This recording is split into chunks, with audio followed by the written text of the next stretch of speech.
दोस्तों मैं राजू शर्मा और आप देख रहे हैं आरजी बिहार न्यूज़।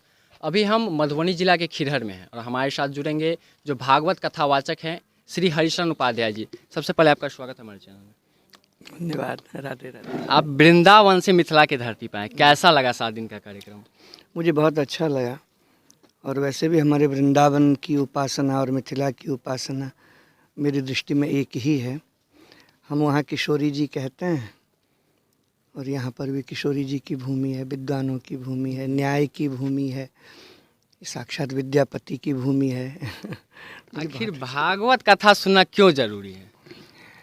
भागवत इसलिए आवश्यक है क्योंकि 21वीं सदी है और आज के समय में आवश्यकता प्रेम की है, भक्ति की है। अब कर्मकांड स्पष्ट रूप से देखा जाए तो कर्मकांड के हिसाब से अब 21वीं सदी चल नहीं सकती है, चल नहीं सकता है। हर चीज़ बदल चुका है। शास्त्रीय दृष्टि से कहूँ तो इसको बोला जाता है कलयुग।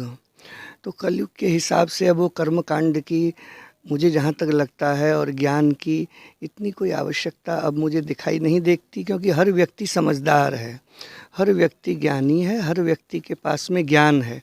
कमी है तो प्रेम की ही है। प्रेम नहीं है, परस्पर नहीं है, समाज में नहीं है, परिवार में नहीं है, राष्ट्र में नहीं है, विश्व में नहीं है। ये है ही है। प्रेम कैसे आएगा? प्रेम आएगा एक निस्वार्थ भावना से। जब तक आपके मन में किसी को सुख देने की भावना नहीं आएगी तब तक प्रेम नहीं आ सकता।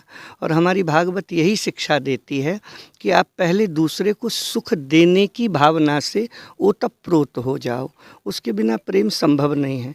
आज का जो हम एक प्रेम या प्यार जो भी फैल रहा है समाज में, उसका मतलब हम यही समझते हैं कि प्रेम का मतलब है हमें प्रेम मिले, हमें प्रेम मिले, हमें रिटर्न मिलना चाहिए हमने किसी को। पर हमारी भागवत ऐसी स्थिति में कहती है कि निष्काम करो।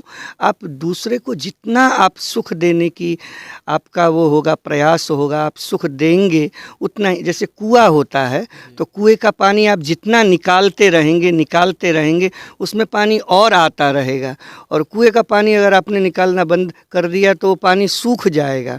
ऐसे हमारे अंदर जो सुख है वो आप जितना औरों को देंगे, समाज को देंगे, अपने मित्रों को देंगे, अपने परिवार को देंगे, आप सुख दीजिए। और जितना आप सुख देंगे आप उतना ही सुख पाएंगे। अब जितना प्रेम देंगे आप उतना ही प्रेम पाएंगे। ये बिल्कुल फैक्ट है। भागवत में कहीं ना कहीं प्रेम कहा जाता है। भागवत तो फिर पूरा प्रेम स्वरूप ही है। तो फिर कृष्ण और राधा का जो प्रेम था, तो फिर राधा कृष्ण का विवाह क्यों नहीं हुआ? विवाह तो रुक्मणी से हो गया। देखिए, विवाह एक सामाजिक एक धारणा है, एक सामाजिक व्यवस्था है। और जो प्रेम है वो एक निष्काम।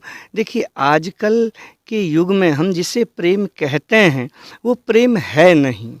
वह केवल उसको हम एक मोह कहा जाए, काम कहा जाए।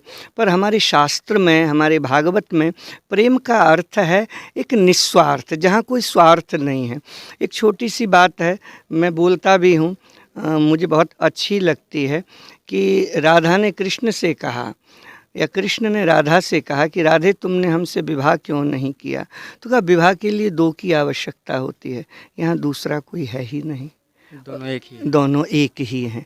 तो एक विवाह जो है एक सामाजिक हमारी बनाई गई धारणा है, हमारी बनाई गई व्यवस्था है, एक समाज की व्यवस्था है। कोई आवश्यक नहीं है कि पति पत्नी है तो उसमें प्रेम ही हो, कोई आवश्यक नहीं है।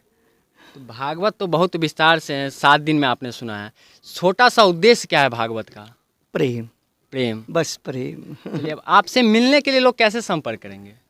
मैं तो बहुत सहज हूँ, मेरा ऐसा कुछ भी नहीं है कि मैं बहुत बड़ी सेलिब्रिटी हूँ या मैं किसी को कार्यक्रम करवाना भी मैं रहता हूँ हैं, किसी को कार्यक्रम करवाना होगा भागवत कराइए कराइए। मैं बिल्कुल सहज हूँ। और मेरे पास में जो अगर समय होगा, अगर तो आपसे संपर्क कैसे किया जाएगा? संपर्क तो मेरी बहुत सोशल मीडिया में हमारे ज्ञानेश्वर जी हैं हमारे साथ, पूरी सोशल मीडिया से भी जुड़ सकते हैं। हाँ, मैं बहुत सहज हूँ। मेरा ऐसा कुछ नहीं है कि नहीं मिलेंगे। यहाँ पर भी मैं रुका हूँ तो ऐसा कुछ नहीं है। मुझसे कोई भी, एक छोटे से छोटा व्यक्ति भी मुझसे मिल सकता है, मेरा ऐसा कुछ नहीं है। वृंदावन में आपका पता कहाँ है? वृंदावन में सोहम आश्रम परिक्रमा मार्ग, वहाँ अध्यात्म कुटीर करके एक छोटी सी अपनी कुटिया है। आश्रम है, आइए कभी आप सभी को निमंत्रण है। चलिए धन्यवाद। बहुत अच्छा। तो ये थे हमारे साथ भागवत कथावाचक श्री हरिशरण उपाध्याय जी। इन्होंने कहा कि श्री भागवत का जो सार है वो सिर्फ और सिर्फ प्रेम है। ऐसे ही तमाम खबरों के लिए बने रहे हमारे चैनल RG बिहार न्यूज़ के साथ। तब तक के लिए धन्यवाद।